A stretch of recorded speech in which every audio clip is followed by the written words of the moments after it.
Do you work with people that hold you back, the company back, even themselves back? They do this out of discomfort and fear. They don't want to break status quo. But there are times we need to break status quo. Otherwise, we spend too much time, energy, and dollars. I'm Chris Pahura, and it's time to break status quo. The top 5 misconceptions of big data. From self-driving cars to stocks to toys and our tasty treats, these are the top 5 misconceptions about big data that are costing us billions. Misconception number 5, big data is technology.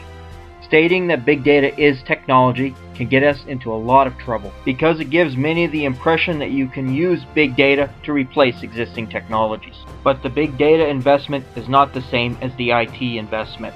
While the IT investment focuses on costs, the big data investment focuses on corporate cash flow of data assets, and the human capital required to support those assets. Big data is not technology because big data is not a technology investment. Misconception number 4, big data is not new.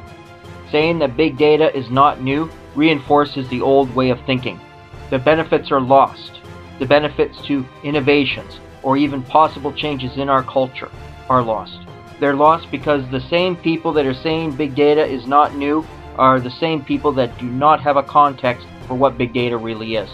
Big data is not new to you if you've worked as a management analyst or an operational researcher or someone who's done a lot of statistics around human psychology with lots and lots of data. The problem is that these sort of people are not saying big data is not new.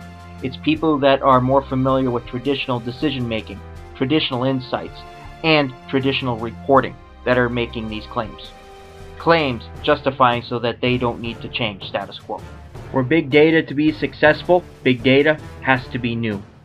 Misconception number 3, big data is new. What people are saying about big data being new really isn't that new.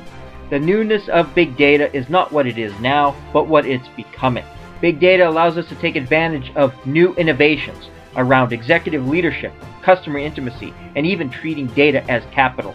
The newness of big data is really the newness of taking advantage of new innovations. Misconception number 2, big data is algorithms. Big data is more than algorithms. Big data is a unifying model that uses algorithms to collect data, to build, refine, and further develop that model. A model that we use to understand, anticipate, and forecast future events and behaviors. That said, algorithms are very important to big data. They do the heavy lifting. Algorithms don't get tired and they don't run out of energy. But algorithms require human intervention. Algorithms are not intelligent. Algorithms are not innovative. Algorithms support people who are. People such as our executives, our middle management, and our high producers. Big data is not just about algorithms. Big data is the partnership between human capital and algorithms. Misconception number 1, big data is data. Big data is more than data. Big data is a unifying model that helps us answer questions. Questions like, are we doing the right things the right way? Are we focusing on the right customers, the right human capital? Are we focusing on doing the right things the right way at the right time? Are we making the right investments in our culture? But big data is more than just answering questions. Big data allows us to test our understanding, challenge our most basic beliefs, ensuring that we're doing the right things the right way. Those are the top 5 misconceptions about big data. For big data to be successful, you need to break status quo. Thanks for listening. I'm Chris Pahura. Please subscribe and leave your comments below.